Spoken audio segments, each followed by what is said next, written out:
I've been doing a lot of work. I had this kind of illumination walking in Ireland to the Irish Powerlifting Championships. I mentioned that to you. But one of the things that got me thinking so much is I'm one of those people, like many, who believe that the field of strength and conditioning really got hurt in the early 1960s with the advent of the use of, anabolic steroids and that whole family of things, including amphetamines and a bunch of other stuff. And one of the things I've strived to do in my career is go back to the research in the 40s and 50s on strength and conditioning, and there's a lot more than you think, and kind of try to relive and revisit these concepts. And one of the things that there was two things that really kind of ran across my head the last few days. First, and it's making a big comeback, but this is one of my favorite books. It's Functional Isometric Contraction for Football. And it's from basically 1962. And it's weird to say this, but a whole bunch of places online are offering now isometric work again. And I knew it would always come back. It's come back several times in my career. But isometrics is pushing as hard as you can against something that doesn't move. And that's one kind of it. There's several. But one of the things that really got me thinking is what isometric training does best is it teaches you to squeeze. And of course, squeezing is one of my three key coaching points, along with stay tall. I mean, when in doubt, say squeeze or stay tall, and you almost always get it right in the weight room.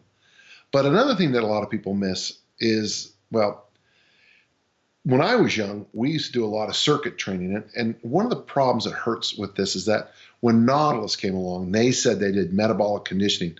The word Metcon doesn't come from CrossFit. It comes from Ellington Darden and Arthur Jones, metabolic conditioning. They consider it the third.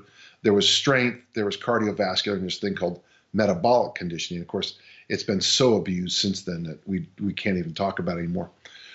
But Nautilus talked about this idea of circuit training, but they had it was a bodybuilding take on it. And of course, when Universal came out with their machines and with the supersets or the mixing a strength move with a cardio move, that's a little different. But the original idea of circuit training has been lost.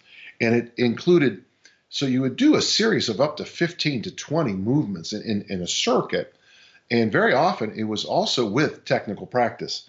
One of my favorite books, of course, from this period is this book here. It's in German, but I just love this book.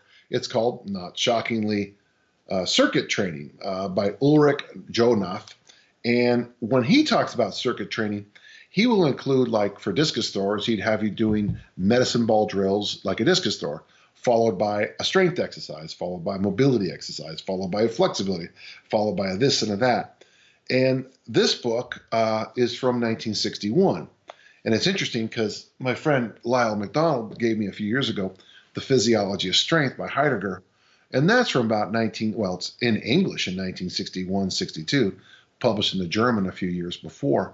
And then, of course, there's Tom DeLorme's essential work on progressive resistance exercise from basically 1948, 1951.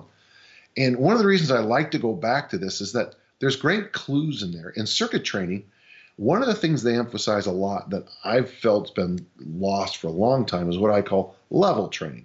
You do exercise like push-up, you leap up, you do an exercise like a prowler, and then you do goblet squats. So you're changing levels in the workout. Back in the 1960s, early 1960s, that was just a normal workout. And in 2019, people think I've invented something amazing and real. So I guess one of the best things I'm trying to get across to you is that if you can pull yourself out of this mental image that everyone has, that weightlifting is bodybuilding, and we can go back to our roots and get back to this idea of weightlifting is part of transforming people for optimal performance in every area of life.